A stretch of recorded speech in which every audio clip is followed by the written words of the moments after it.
நீதிமன்ற அவமதிப்பு வழக்கில் முன்னாள் தலைமை செயலாளர் சிவதாஸ் மீனா மற்றும் தற்போதைய தலைமை செயலாளர் முருகானந்தம் ஆகியோர் சென்னை உயர்நீதிமன்றத்தில் நேரில் ஆஜராகி நிபந்தனையற்ற மன்னிப்பு கோரி மனு தாக்கல் செய்தனர்.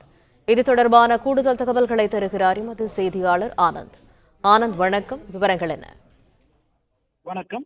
பணியின் போது உயிரிழந்த அரசு ஊழியர்களின் வாரிசுகளுக்கு கர்ண அடிப்படையில் வேலை வாங்குவது தொடர்பாக கால நிர்ணயம் குறித்து ஆய்வு செய்ய குழு அமைக்க வேண்டும் எனவும், கர்ண அடிப்படையில் வேலை வழங்குவோரின் மாநில அளவிலான பட்டியலை தயாரிக்கும் சாத்தியக்கூறு உள்ளதா என்று 3 மாதங்களில் அறிக்கை தாக்கல் செய்யவும் கடந்த 2023ஆம் ஆண்டு சென்னை உயர்நீதிமன்றம் உத்தரவு பிறப்பித்தது. இந்த உத்தரவை அமல்படுத்தாதது தொடர்பாக முன்னாள் தலைமைச் செயலாளர் சிவதாஸ் மீனா மற்றும் தற்போதைய தலைமைச் செயலாளர் முருகானந்தம் ஆகியோருக்கு எதிராக சென்னை உயர்நீதிமன்றம் தாமாக முன்வந்து நீதிமன்ற அவமதிப்பு வழக்கை விசாரணைக்கு எடுத்தது. இந்த வழக்கு நீதிபதி பட்டு தேவானந்தம் முன்பு இந்த விசாரணைக்கு வந்தது. அப்பொழுது உயர்நீதிமன்றம் பிறப்பித்த உத்தரவின் அடிப்படையில் 2 அதிகாரிகளும் நேரில் ஆஜராகி இருந்தனர். அப்போது தலைமைச் செயலாளர் முருகானந்தம் தரப்பில் கர்ண அடிப்படையில் வேலை வழங்க கால நிர்ணயம் செய்வது தொடர்பாக ஆய்வு செய்த குழு அமைக்கப்பட்டிருப்பதாகவும், கடந்த ஜூன் 16ஆம் தேதி இந்த குழு கூடி கர்ண அடிப்படையில் வேலை வாய்ப்பு கோருவோரின் பட்டியலை மாநில அளவில் பராமரிப்பதென முடிவு செய்திருப்பதாகவும் தெரிவிக்கப்பட்டது.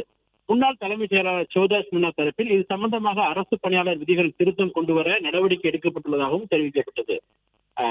இருவரும் நிபந்தனையற்ற மன்னிப்பு கோரி மனு தாக்கல் செய்தனர். இதனை ஏற்றுக்கொண்ட நீதிபதி தற்போதைய தலைமைச் செயலாளர் நீதிமன்ற உத்தரவை அமல்படுத்த எடுத்த நடவடிக்கை குறித்து திருப்தி தெரிவித்து நீதிபதி இருவர் மீதான நீதிமன்ற அவமதிப்பு வழக்கை முடித்து வைத்தார். மேலும் தலைமைச் செயலாளருக்கு எதிராக நீதிமன்றம் அவமதிப்பு வழக்கை விசாரணைக்கு எடுக்க கொண்டதில் இந்த நீதிமன்றம் மகிழ்ச்சி கொள்ளவில்லை எனவும், மாறாக தர்ம சங்கடமான நிலையில் இருப்பதாகவும் நீதிபதி தெரிவித்திருக்கின்றார்.